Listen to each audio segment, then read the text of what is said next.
expert Andy Brassel now, who was with us in the last hour. Andy, I want to talk Viktor Gyökeres. Lots of talk that the league in Portugal not as strong as others. Is he the answer for Manchester United? Well, I think you can say quite honestly that the league in Portugal is not as strong as the very best in Europe. However, I think, as Dean was saying before, the numbers are extraordinary. For club and country, 63 goals last season, a ton of assists as well. He scored them in the Champions League, as Manchester City can tell you. He scored them for his national team alongside Alexander Isak. And I think really, if we're looking at what he can do for Manchester United or any other team who want to sign him, it's the fact that he can adapt to so many situations. He can play up front on his own. He can play in that too with Isak. And really, I think the partnership that they've had for Sweden so far, even though it's just in the early stages, shows how good both of them are. For them to be able to adapt and play to two up front when they're both alphas, I think is really hard and deserves a lot of credit on both sides. Now, Gyökeres, we talked about how he could handle the physical side of the Premier League. That was never in doubt. Technically, he's developed so much. I think if we're looking for a reason why he might go to Manchester United, that reason is two words: Ruben Amorim. Amorim absolutely begged the board at Sporting to sign him. He wouldn't leave them alone until they did sign him, and they sanctioned a club record deal to get him on board. So there's clearly an enormous amount of trust between those. So if you can get over where United are sports-wise at the moment, I think it's very much still on the table. Now, he's someone who won't be bullied by defenders. He can hold it up. He can run the channels. He's good finishing it with in front of him. He scores all types of goals with both feet. And he's got enormous confidence. And if he was going to Manchester United, he would be playing for a coach who he knows has turned him into a superstar. Yeah, looking at United in particular, clearly Ruben Amorim is a huge admirer of him. He's worked under Amorim before. He knows that formation. So for United, you're asking Dean the question, is he the answer? I mean, United have got a lot of work to do in all areas of the pitch, but if he wants to play in that formation and continue with that formation, and we've got no reason to believe that he won't because he's very stubborn in that formation, is Amorim, you would think that someone like Viktor Gyökeres would be absolutely perfect because he knows the manager and he knows that formation back to front. So it would be a fantastic signing if United can get it over the line. There was all this talk about he wanted to play Champions League football. Ruben Amorim was very, very pointed in one of his news conferences when he said, I only want players who want to play for Manchester United. It doesn't matter if we've got European football or not. If players are saying, I want to move to a Champions League club, I don't want that player to come to United. And I think he meant that regardless of whether United were in European football or not. He wanted them to come because it's Manchester United. So it'd be a test now of United's pull. But I just wonder whether the likes of Cunha and possibly Brian Mbeumo coming as well, whether that kind of signing can attract a player. I don't know if Dean's got a comment on that. When you see, if you're 50-50 about joining a club and then you see the kind of recruitment a club is making, and you think, oh, right, they're going somewhere here.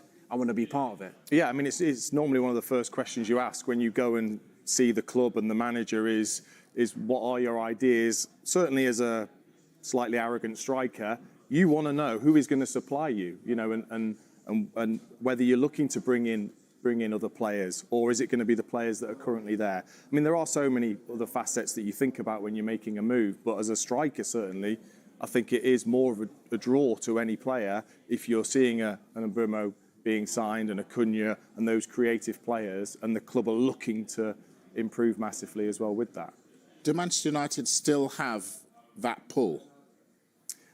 I think they do, of course, yeah, because of the history of the club. And also, you don't know whether any of these players have grown up and when they've watched English football, Manchester United have been their side.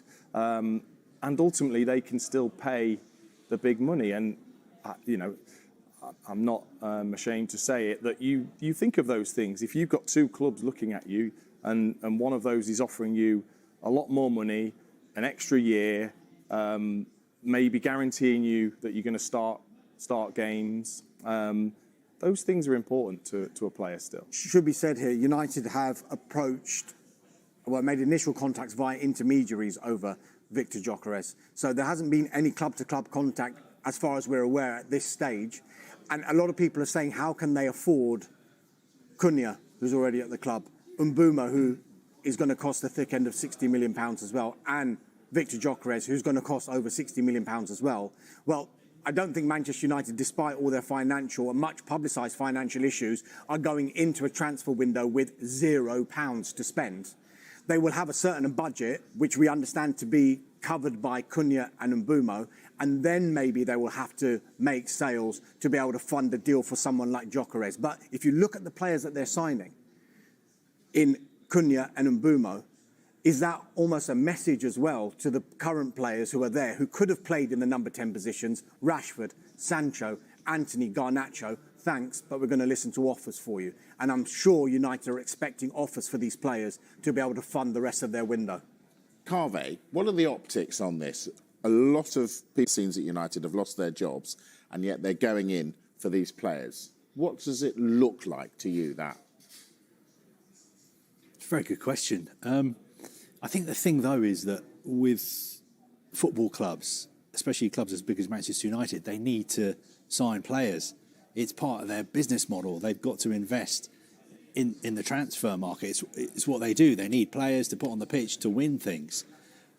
So if I was somebody who worked at Manchester United and I'd been made redundant after I'd worked there for decades and decades and decades, yes, I would have mixed feelings this summer when I see that they are spending millions and millions of pounds on new players.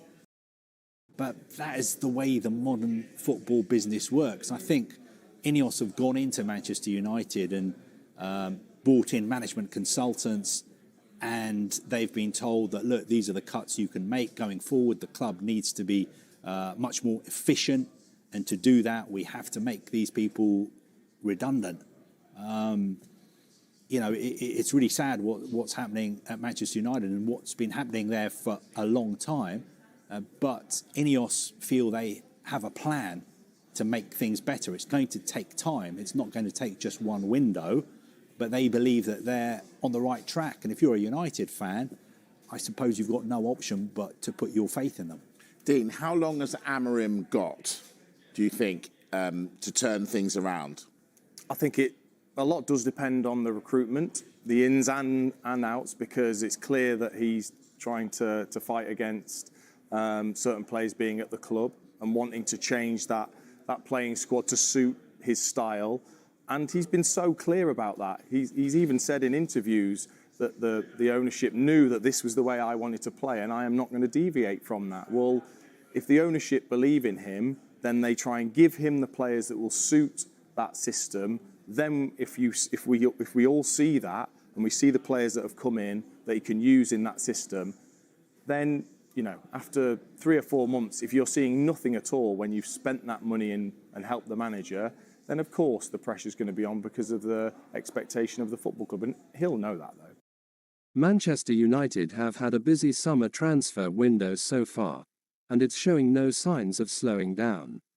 The Red Devils have already signed Wolves forward Matheus Cunha after activating his £62.5 million release clause.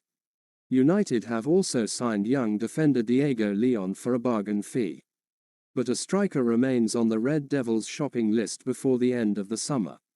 Sporting Lisbon's Viktor Gyokeres has regularly been linked with a move, but United could face competition from Arsenal. Brentford star Bryan Mbeumo has also emerged as a major target, but Thomas Frank's impending move to Tottenham could throw a spanner into the works. The first transfer window of the summer is set to close on Tuesday evening, so club chiefs need to get a move on if they want to sign either of those stars. With that being said, take a look at the latest transfer rumours from the red half of Manchester. Man United's hopes of signing Sporting Lisbon striker Viktor Gyokeres have been handed a huge boost. According to L'Equipe, Saudi side Al Hilal made a move for the forward after being turned down by Napoli's Victor Osimhen. It is suggested that they offered him a £30 million a year deal to move to the Middle East. They also indicated to Sporting Lisbon that they would be willing to pay around £55 million. But Gyokeres turned down that offer and remains keen on staying in Europe for the foreseeable future. United remain firmly in the race for his signature, alongside Arsenal and Chelsea. And we'll leave you here with the latest from Manchester United. If you liked it, you know what to do. Leave a like, subscribe to the channel, and activate the bell so you don't miss any news about the Red Devils. Thanks for your audience, and see you next edition of Man United 24 Hours React. Here, the passion for United is news every day. Thanks, and glory, glory Man United.